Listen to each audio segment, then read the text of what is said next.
सामने महफिल और मेरे मुअज़्ज़ज़ उस्ताद करام, अस्सलाम वालेकुम। आज मुझे जिस मौजू पे लफ्ज़ शायद करने का मौका मिला है उसका उन्वान है सीरत नबी। जैसे कि हम सब लोग जानते हैं कि 12 रबीउल अव्वल का महीना है।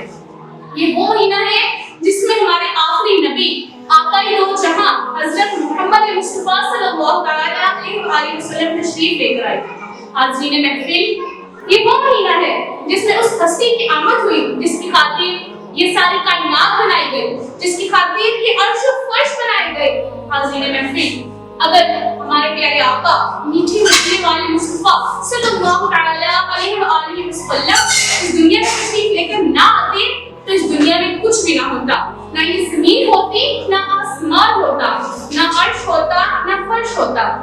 किसी शायर ने क्या खूब कहा है, मिटते हैं मिट जाएंगे अदा तेरे, मिटते हैं मिट जाएंगे अदा तेरे, ना मिटा है ना मिटेगा कभी चर्चा तेरा। यूं तो हमारे प्यारे आका सल्लल्लाहु अलैहि वसल्लम के बहुत से मौजूद हैं, लेकिन आज मैं आपके सामने उनमें से चंद पेश करना चाहूंगी। बुखारी शरीफ की हदीस पाक में है कि चांद का दो टुकड़े होना मेरे आका का अजीम मौजज़ा है, लेकिन इस मौजज़े में कई मौजज़ात हैं। इस्लाम अपने उरूज को जानिब रवां दवा था। अबू जहल ने हबीब को खत लिखा, हबीब जो यमन का बादशाह था, कि ए हबीब, मेरा भतीजा जो हम में से ही है नबी होने का दावा कर रहा है और हमारे जितने भी खुदा हैं उनको वो झूठा साबित कर रहा है। ए हबीब, तू आ और आकर हमारा फैसला कर। हबीब, वो जो कहता है वो हो जाता है, वो जिसको देख लेता है वो उसी का हो जाता है। हबीब, वो जिस तरफ अपनी नजर करता है हर काम हो जाता है। हबीब, तू ही आकर हमारा फैसला कर। यहाँ पर यमन का बादशाह यमन से चलता है और मक्का मुकर्रमा में आ पहुंचता है। अबू जहल के पास आता है और अबू जहल को कहता है कि क्या मामला है अबू जहल।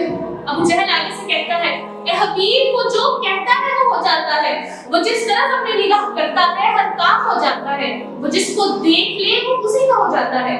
अबू जहल और हबीब आका की बारगाह में हाजिर होते हैं। हुजूर सल्लल्लाहु अलैहि वसल्लम से हबीब मुखातिब होकर कहता है कि अगर आप अल्लाह के नबी हैं तो मेरे आपसे दो सवाल हैं। हुजूर पाक सल्लल्लाहु अलैहि वसल्लम फरमाने लगे, कौन से हैं तेरे दो सवाल? फरमाया, पहले एक फिर दूसरा। कहा कि अगर आप मेरे दो सवालों में जवाब दे देंगे तो मैं कलमा पढ़ लूंगा। हुजूर सल्लल्लाहु अलैहि वसल्लम ने फरमाया, क्या है तेरा पहला सवाल? हबीब फरमाने लगा, हुजूर, ये जो चांद है ना इसके दो टुकड़े कर दे। हुजूर सल्लल्लाहु अलैहि वसल्लम फरमाने लगे, कब? फरमाया, कल जब चौथी का चांद तुलू होगा तब। हुजूर पाक सल्लल्लाहु अलैहि वसल्लम ने फरमाया, ठीक है। हुजूर सल्लल्लाहु अलैहि वसल्लम सफा की पहाड़ी पर खड़े हैं। हाज़रीन महफिल, अब आलम ये है कि पहाड़ी की इस जानिब कुफार मक्का खड़े हैं और पहाड़ी की इस जानिब सहाबाए कराम खड़े हैं। यहाँ सहाबाए कराम का ये आलम था कि आज काम होकर ही रहेगा, और यहाँ कुफार मक्का का ये आलम था कि वो खुशी की इंतहा से फूले ना समा रहे थे कि आज तो काम नहीं होगा। हुजूर सफा की पहाड़ी पर खड़े हुए और हबीब को खातिब करके कहने लगे, ए हबीब, बता क्या चाहता है? हबीब ने फरमाया, हुजूर, ये जो चांद है ना इसके दो टुकड़े कर दे। हाज़रीन महफिल, ये वही चांद है कि जब हुजूर का झूला आमना के घर होता था तो ये चांद भी रक्स में मगन हो जाता था।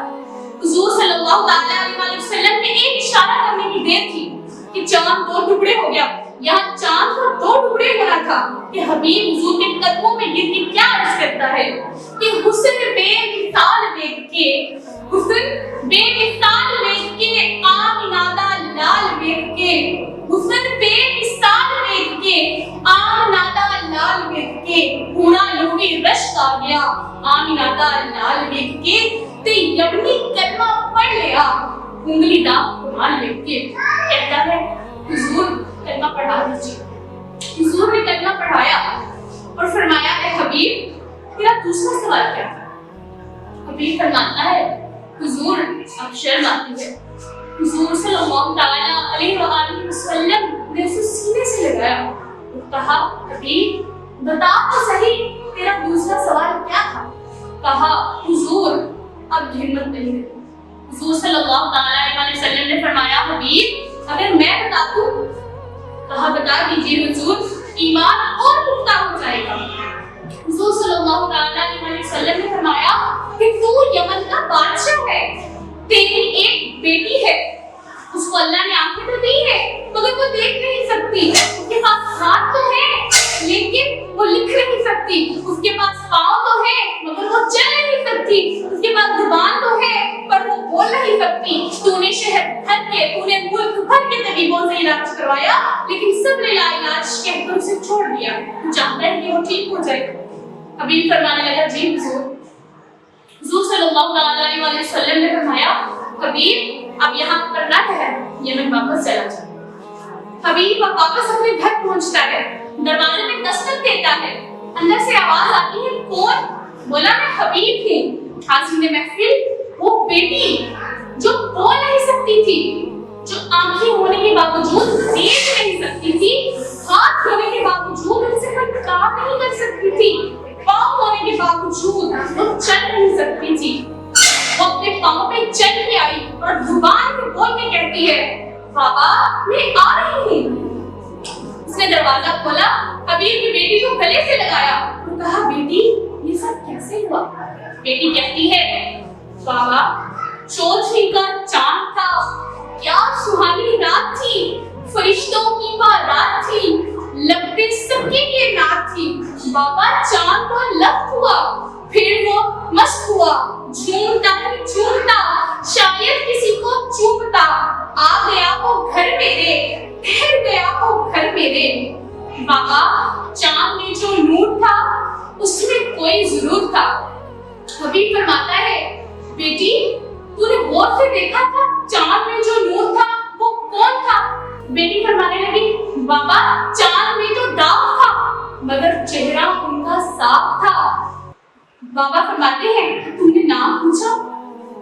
بیٹی سوچ کے کہتی ہے بابا غیب سے آواز آئی کہ سب کا یہ طبیب ہے، رب کا یہ حبیب ہے، محمد اس کا نام ہے، نبیوں کا امام ہے، محمد بے عیب ہے، اب تو تم بھی مان لو یہی تو علم غیب ہے۔ آجین محفل اس کے ساتھ میرے آج کا موضوع اختتام بھی ہوتا ہے۔ میرے پاس الفاظ نہیں ہے کہ میں حضور کی شان مقدس کو بیان کر سکوں، لیکن چند الفاظ کا جو ذخیرہ جمع کیا تھا وہ آپ کے سامنے پیش کر دیا۔